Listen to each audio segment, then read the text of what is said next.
Well, it's time to paint again. I think the process will be fun. This is what we'll be using today. Well, we're in the studio today. I am Shane Guinn, or Sharon Guinn, as my friends know me, who golf with me. I have a friend who golfs, and she just got a puppy. It's about 10 months old, but she's so excited. So today I'm going to draw and paint a dog like she just got. I hope you like the process. I hope you get out there and try it yourself, and I hope you enjoy the video.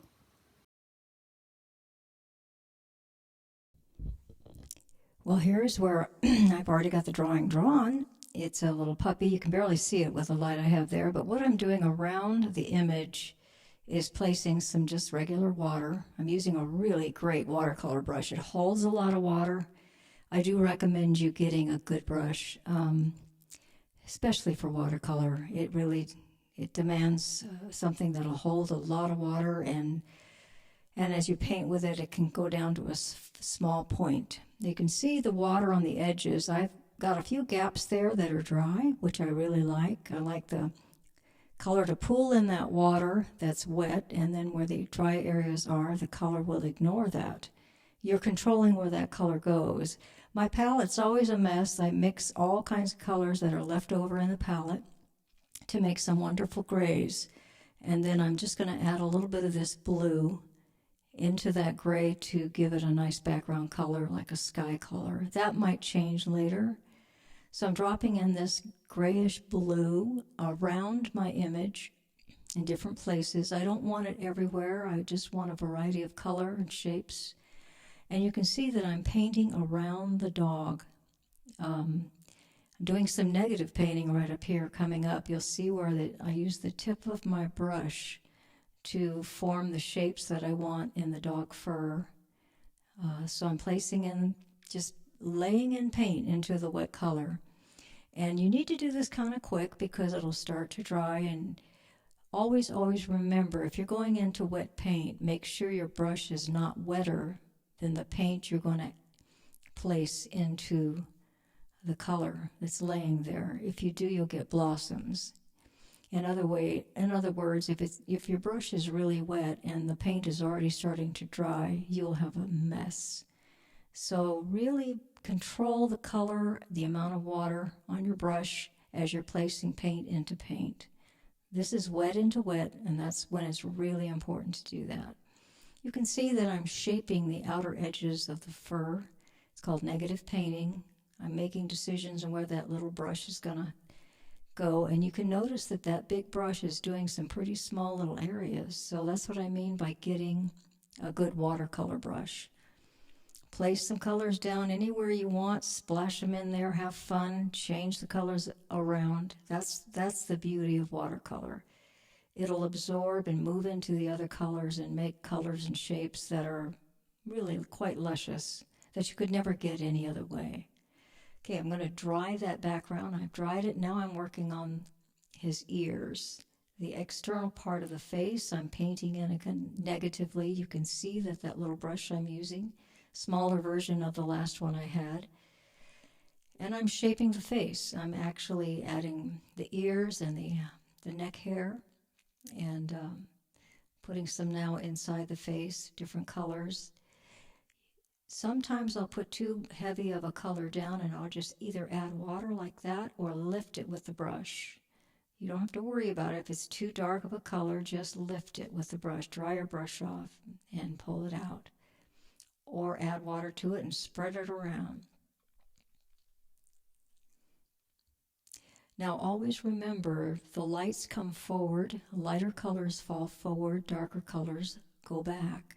So I'm shaping by adding dark and light colors. You can see I've shaped the nose is protruding forward. The muzzle is protruding forward because there's darks around it pushing that forward. And the light stays forward. There we go, adding some blues. That's what's so fun about watercolor too. You don't have to use the same color everywhere. You can move it around and just give it interest by color alone.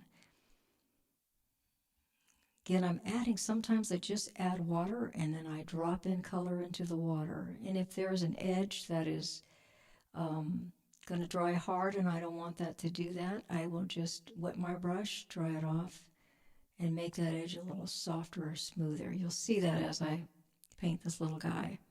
Now I'm doing the nose. I start with a lighter color, and then I add a darker color on top of that. Watercolor is usually light to dark. Unlike other mediums, if you want to keep the lights, you better not paint on them.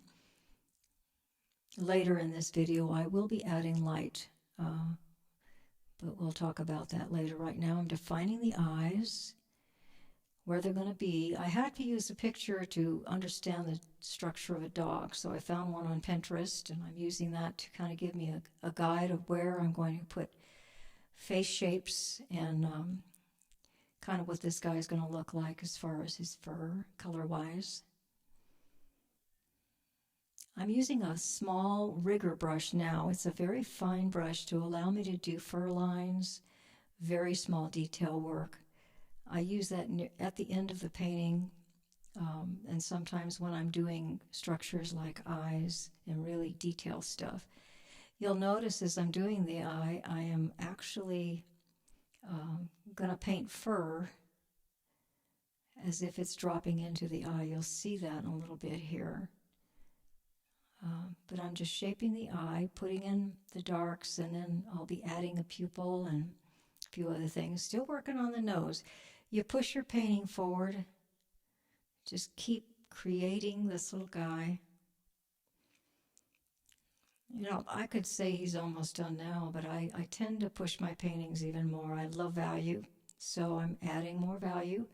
Value is lights to dark. The dark is black, the light is white. So if you have a good value painting, it tends to be very, very strong. Can be seen from across the room. Makes for a lot of interest. That's why black and white photography is so popular. You have that strength of values without color influencing that.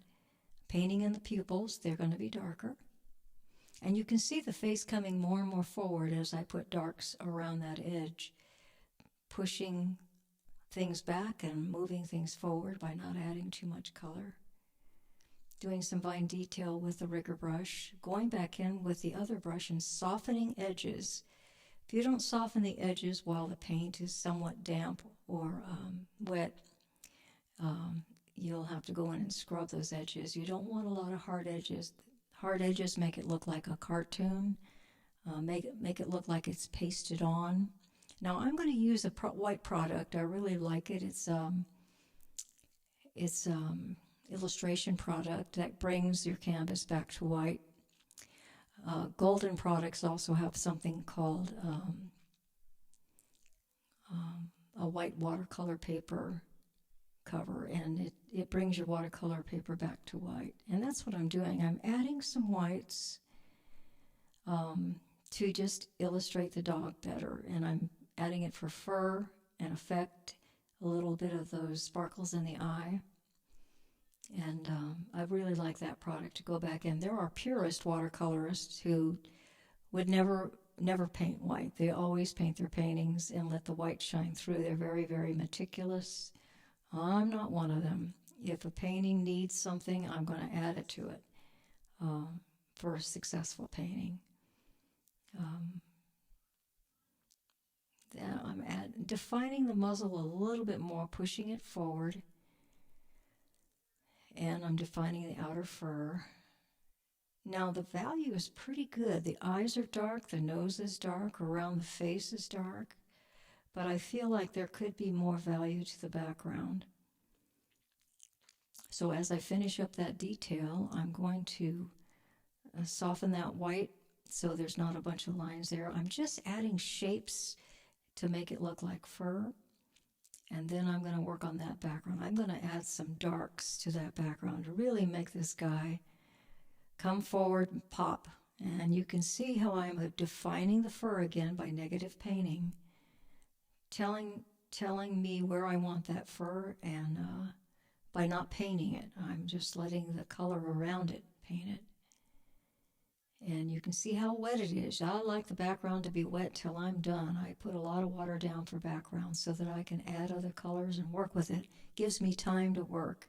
Now, if you live in the desert area, this will dry much quicker. You need to think about where you're at when you're painting. I live in Oregon, so it's really wet and damp in the wintertime, so things take longer to dry, and you have more time to work the watercolor. That's my painting.